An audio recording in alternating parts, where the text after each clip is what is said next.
বাংলাদেশের জনপ্রিয় ধারাবাহিক সিরিয়াল ব্যাচেলর পয়েন্টের পরিচালক কাজল আরিফিন অমি আনছে নতুন এক চমক। এবার ব্যাচেলর পয়েন্টের অন্যতম চরিত্র কাবিলাকে দেখা যাবে রাজনৈতিক চরিত্রে, নোয়াখালী ৫ আসনের এমপি হিসেবে। এটা শুরু হবে কাবিলার মা নোয়াখালীর পুলিশ চেয়ারম্যান ইন্তিকালের ঘটনা দিয়ে। কাবিলার মা নোয়াখালীর চেয়ারম্যান হিসেবে অভিনয় করেছিলেন গুলশানারা বেগম, যিনি বাস্তব জীবনে গত 15ই এপ্রিল মারা যান। তার মৃত্যুর পর থেকেই ব্যাচেলর পয়েন্ট গল্ফে এক বড় শূন্যতা তৈরি হয়। সেই শূন্যতা পূরণেই কাবিলাকে নোয়াখালীর চেয়ারম্যান বানানো হবে।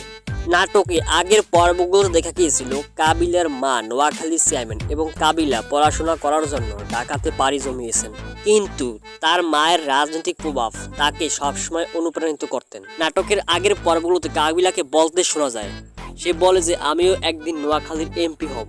এইটা হয়তো কৌতূহলের একটা অংশ, কিন্তু কাজল আরিফিন অমি এটাকে তৈরি করতেছেন, বাস্তবে পরিণত করতেছেন। বর্তমান পর্বগুলোতে দেখা যাচ্ছে যে কাবিলার ছোট ভাই শিমুলকে নোয়াখালী পাঠানো হয়েছে কাবিলার মা পুলিশ চেয়ারম্যানকে দেখাশোনা করার জন্য। ধারণা করা যাচ্ছে আসন্ন সামনের পর্বগুলোতে কাবিলার মায়ের মৃত্যুকেও দেখানো হবে এবং সেই সূত্র ধরেই কাবিলাকে চেয়ারম্যান বানানো হবে। আরও ধারণা করা যাচ্ছে এই কাবিলা শুধু চেয়ারম্যান নয়, সামনে আরো সংসদ সদস্য বা এমপি হওয়ার সম্ভাবনা থাকবে। নাটকের টিম সূত্রে জানা যাচ্ছে কাবিলার তাকে কেন্দ্র করে সাজানো হচ্ছে বিশাল রাজনৈতিক পরিবেশ, গ্রাম অঞ্চল, শহর অঞ্চল, প্রতিদ্বন্দ্বী প্রার্থী, এমনকি দেখানো হতে পারে আসন্ন এপিসোডগুলোতে নির্বাচন পর্যন্ত। এখন পর্যন্ত সবচেয়ে বড় প্রশ্ন হলো কাবিলার নির্বাচনী প্রতীক আসলে কি হবে এবং প্রতিদ্বন্দ্বী প্রার্থী হিসেবেই বা কে থাকবে। আসলেই কি কাবিলা নির্বাচন অংশগ্রহণ করবেন? ব্যাচেলর পয়েন্ট সম্পর্কিত যে কোনো আপডেট জন্য আমাদের সাথে যুক্ত থাকুন